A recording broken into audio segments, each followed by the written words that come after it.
네, 안녕하세요. 자리양 김도사입니다.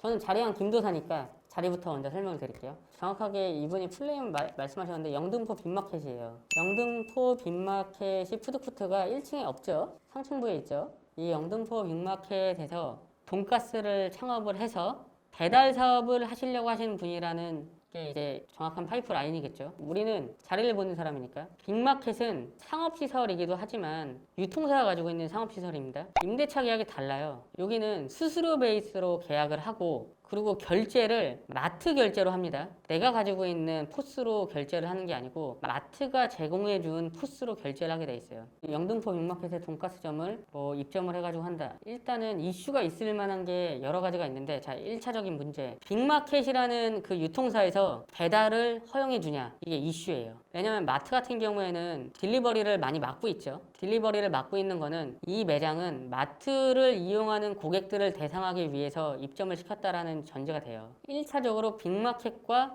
내가 그리고 돈가스라는 프랜차이즈 브랜드를 만났는지 모르겠는데 이 셋이서 딜리버리가 가능한지 안 한지에 대해서 타결을 해야 돼요. 빅마켓에서 만약에 딜리버리를 할 수 없다. 추후에 협상하자. 이거는 협상하기가 어렵습니다. 가장 먼저 확인해야 될 건 롯데 빅마켓 상품본부와 돈가스 프랜차이즈 본사와 가맹점주가 롯데 빅마켓 안에 딜리버리하는 배민이나 요기요나 그리고 쿠팡이츠에서 입점을 할 수 있는지, 딜리버리가 가능한지, 그게 가장 첫 번째로 이슈입니다. 이게 해결되지 않으면 들어가면 안 돼요. 계약을 하고 협의하자, 들어가면 안 됩니다. 협의 끝나고 해야 됩니다. 자, 두 번째 문제. 이거는 유통사마다 아니면은 이제 회사마다 좀 약간 다른 기조예요. 우리가 백화점에 내는 그 임대료는 기본 임대료라는 게 아니고 매출 대비 수수료로 임대료를 내는 거기 때문에 이게 매출을 많이 팔면 상대적으로 임대료를 많이 내고 매출을 좀 덜 팔면 상대적으로 임대료를 적게 내겠죠. 근데 우리가 예전에 버거킹이나 맥도날드 이런 경우에는 어떻게 했냐면 매장에서 나는 매출 따로 딜리버리 매출 따로 임대 수수료 계약을 했습니다. 매장에서 내는 매출 같은 경우에는 롯데 빅마켓에다가 매출만 내면 되는 거예요. 근데 우리가 딜리버리를 해서 매출 내는 것들은 매장 매출 플러스 딜리버리에도 수수료를 줘야 돼요. 이 두 번 수수료를 똑같이 매기면 내가 마진이 남는 구조가 굉장히 없어지니까 보통 예전에는 유통사에서 어떻게 했냐면 큰 유통사에서는 매장에서 내는 매출의 수수료 따로 그리고 이거보다 좀 더 낮은 딜리버리 수수료를 따로 계약했어요. 두 가지 계약을 하는 거죠. 이렇게 해야 딜리버리의 매출이 많이 나더라도 쿠팡이츠나 배민이나 요기요의 수수료를 주고 유통상품본부의 수수료를 주고도 수익이 좀 남는 구조입니다. 이게 만약 두 개 똑같은 수수료로 딜리버리랑 매장 매출에 대한 수수료가 계약이 된다고 하면 딜리버리를 하는 이유가 많이 떨어져요. 왜냐면 딜리버리는 유통사에도 수수료를 내야 되고 딜리버리 회사에도 수수료를 내야 되기 때문에 두 개의 수수료가 합쳐지면 수익률이 떨어집니다.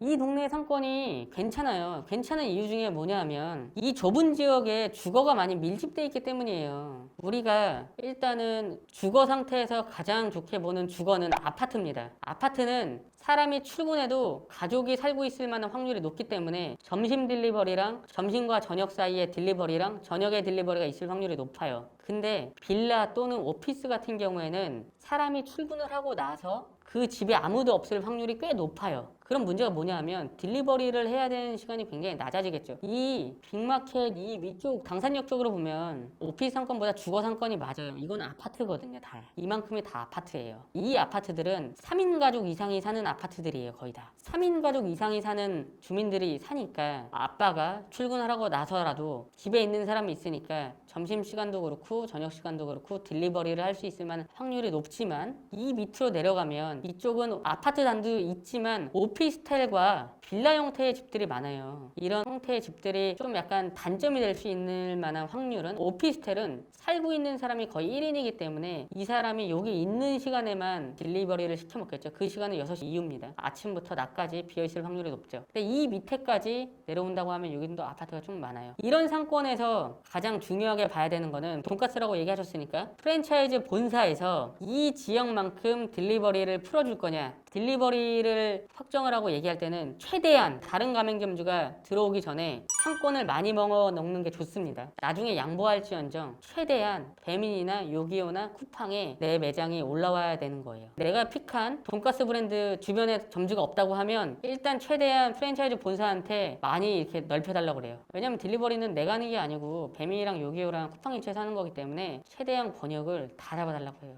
많이 최대한 이만큼 나중에 내가 양보할지언정. 왜냐하면 이렇게까지 많이 잡아놓은 다음에 내가 로데이터가 생겨요. 아, 여기는 배달을 버려도 되겠구나. 여기는 배달을 내가 누가 와도 뺏기면 안 되는 거다. 자, 좀 더 오버해서 여기서부터 여기까지가 직선거리가 멀지 않기 때문에 이 선까지도 잡아볼 필요가 있어요.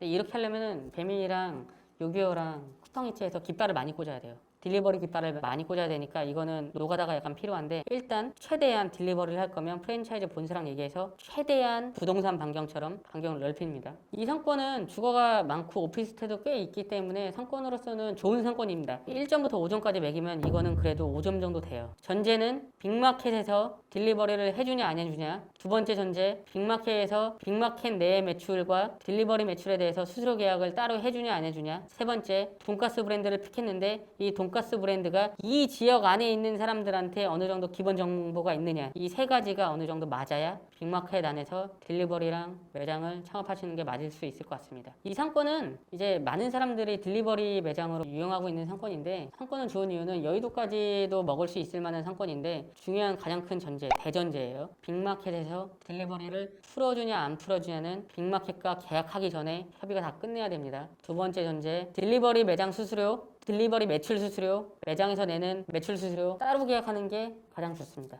영등포 구청 근처에 있는 상권에 대해서 말씀드렸고, 제가 로드뷰를 보면서 설명하지 않은 이유는 이분께서 딜리버리에 대한 문의를 주셨기 때문에 딜리버리 위주로, 그리고 상권에 최초에 입점하는 전제 위주로 설명을 드렸습니다. 이상 자리양 김도사였습니다.